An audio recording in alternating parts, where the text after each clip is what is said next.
কত বিচিত্র পেশায় না মানুষ জীবিকা নির্বাহ করেন, কিন্তু বিয়ে করাও যে পেশা এটা একটি নতুন ধারণাই বটে। সেটাই প্রমাণ করেছেন এক তরুণী। নতুন নতুন বিয়ে করাকেই তিনি পেশা হিসেবে বেছে নিয়েছেন। গত 7 মাসে তিনি 25টি বিয়ে করেছেন। তার বিরুদ্ধে অভিযোগ তিনি প্রতারণা করে ওইসব বিয়ে করেছিলেন। বিয়ের দিন কয়েক যেতে না যেতেই তিনি আচমকা উধাও হয়ে যেতেন। অবশেষে তিনি পুলিশের জালে ধরা পড়েছেন। গ্রেপ্তার হওয়ার পর তার বিষয়ে একের পর এক বেরিয়ে আসছে চাঞ্চল্যকর তথ্য। দ্য টাইমস অফ ইন্ডিয়া জানায়, এই তরুণীর নাম অনুরাধা পাসওয়ান। তার বয়স 23 বছর। তিনি উত্তরপ্রদেশের মহারাজগঞ্জ জেলার রুদ্রপুর শিবনাথ থানার কলহুই বাজারের বাসিন্দা। 2018 সালে প্রেম করে বিশাল পাসওয়ান নামে এক তরুণকে তিনি বিয়ে করেন। তখন তিনি একটি হাসপাতালে চাকরি করতেন। বিয়ের পর স্বামীর সঙ্গে তার দিনকাল ভালোই কাটছিল, কিন্তু 2021 সালে শ্বশুরবাড়ির সাথে তার ঝগড়া বাঁধে। এর জেরে তিনি স্বামীকে নিয়ে বাড়ি থেকে বের হয়ে যান। তারপর পরিবারের সঙ্গে সম্পর্ক ছিন্ন করেন। কোথায় আছেন, কি করছেন, পরিবারের লোকেরা কিছুই জানতেন না। সুনির্দিষ্ট প্রতারণার অভিযোগে সম্প্রতি মধ্যপ্রদেশের ভোপাল থেকে তাকে গ্রেফতার করেছে রাজস্থানের সাওয়াই মাধোপুর ম্যানটাউন থানার পুলিশ। গ্রেফতার হওয়ার পর তার শ্বশুরবাড়ির লোকেরা জানতে পারেন এতদিন তিনি ভোপালেই বসবাস করছিলেন। রাজস্থানের সাওয়াই মাধোপুর ম্যানটাউন থানায় একটি মামলা হয়েছিল অনুরাধার বিরুদ্ধে। এরপর তিনি পুলিশের জালে ধরা পড়েন। ওই থানার এএসআই মিঠালাল যাদব বলেন, গত 3 মে IHS কলোনির বাসিন্দা বনওয়ারিলাল শর্মার পুত্র বিষ্ণু শর্মা অভিযোগ দায়ের করেছিলেন। তিনি জানান, খান্ডোয়ার বাসিন্দা সুনিতা ও খেরলার বাসিন্দা পাপ্পু মিনা তাকে অনুরাধার ছবি দেখান।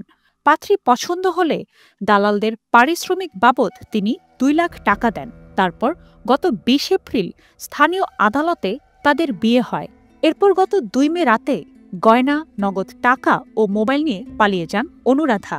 অভিযোগ দায়েরের পর তাকে ধরতে থানা একটি টিম গঠন করে। ওই টিমের এএসআই মিঠালাল যাদব খবর পান অনুরাধা ভোপালে রয়েছেন। দলবল নিয়ে তিনি ভোপালে পৌঁছান। অনুরাধার সন্ধানে খোঁজ শুরু হয়। এক কনস্টেবলকে পাত্র সাজিয়ে এজেন্টদের সাথে যোগাযোগ করা হয়। এক দালাল কনেদের ছবি দেখায়। এর মধ্যে অনুরাধারও ছিল। তারপরেই পুলিশ গ্রেফতার করে তাকে। অনুরাধা একটি সংঘবদ্ধ চক্রের সাথে ভোপালে প্রতারণা করতে বিয়ের জাল বিছিয়েছিল। গ্রাহকদের সঙ্গে যোগাযোগ করত ভোপাল ছোলা মন্দিরের পাশের বাসিন্দা রোশনি, মান্ডিদ্বীপের বাসিন্দা সুনিতা, কল্যাণনগরের বাসিন্দা রঘুবীর ও গান্ধীনগরের বাসিন্দা জুরজান। বিয়ে করতে আগ্রহীদের হোয়াটসঅ্যাপে ছবি পাঠানো হতো। পাত্র কিংবা পাত্রপক্ষের কোণে পছন্দ হলেই ওই চক্রের সদস্যরা টাকা দাবি করত, আর বিয়ের দিন কয়েক পরেই সুযোগ বুঝে চম্পট দিত কোণে। বিষ্ণু শর্মার বাড়ি থেকে পালিয়ে ভোপালের কালাপিপল পান্নাখেরির বাসিন্দা গব্বরের কাছ থেকে 2 লাখ টাকা নিয়েছিল অনুরাধা। এরপর তিনি ওই ব্যক্তির সঙ্গে থাকতে শুরু করেন। তারপর তিনি সুযোগ বুঝে পালিয়ে যান। অনুরাধা গ্রেফতার হওয়ার পর তার শ্বশুর রামভবন বলেছেন, আমার ছেলে ও পুত্রবধূ আমাদের সঙ্গে সম্পর্ক ছিন্ন করেছে। বিশাল যখন অনুরাধাকে বিয়ে করে তখন সে তার পরিবারের সঙ্গে নৌতন 1 থানা এলাকার আড্ডাবাজারে থাকত। বিয়ের পর টাকা রোজগার করার আশায় তারা বাড়ি থেকে বের হয়ে গিয়েছিল। পরিবারের সঙ্গে তারা সম্পর্কও ছিন্ন করে। আমাদের প্রতি ওদের কোনো টান নেই। বিশাল একবারের জন্য ফোন করেনি। আরও এখন কোথায় রয়েছে আমরা তাও জানি না। মানপুর থানার তদন্ত কর্মকর্তা মিঠালালের মতে অনুরাধার বিয়ে করার পদ্ধতিটি খুব নিখুঁত ছিল। তিনি নিজেকে কনে হিসেবে উপস্থাপন করতেন। আইনি কাগজপত্র ব্যবহার করে ভুক্তভোগীদের বিয়ে করতেন। বিয়ে করে প্রতারণা করাই ছিল তার পেশা। নিউজ 18 বাংলা জানায়, অনুরাধার সম্পর্কে তদন্ত করে পুলিশ জানতে পারে পারিবারিক কলহের কারণে তিনি তার স্বামীর কাছ থেকে আলাদা হয়ে ভোপালে চলে আসেন।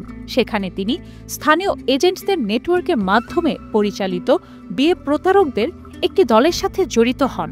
এই এজেন্টরা হোয়াটসঅ্যাপের মাধ্যমে পাত্রকে সম্ভাব্য কনেদের দেখিয়ে তাদের পরিষেবার সার্ভিস চার্জ দাবি করত। পুলিশ প্রতারণায় জড়িত কয়েকজন সন্দেহভাজনকে শনাক্ত করেছে, যার মধ্যে রয়েছে রশনি, রঘুবীর, গোলু, মজবুত সিং যাদব এবং অরজান, যাদের সকলেই ভোপালের বিভিন্ন পাড়ার বাসিন্দা। পুলিশ জানিয়েছে গোটা ভারতেই এরকম আরও প্রতারক চক্র আছে, তাই পাথি খুঁজতে দালালদের সাহায্য নেওয়ার সময় সাবধানতা অবলম্বন করতে হবে, নইলে যে কেউ প্রতারিত হতে পারেন। তাই এ বিষয়ে সংশ্লিষ্ট সবাইকে সতর্ক থাকা জরুরি।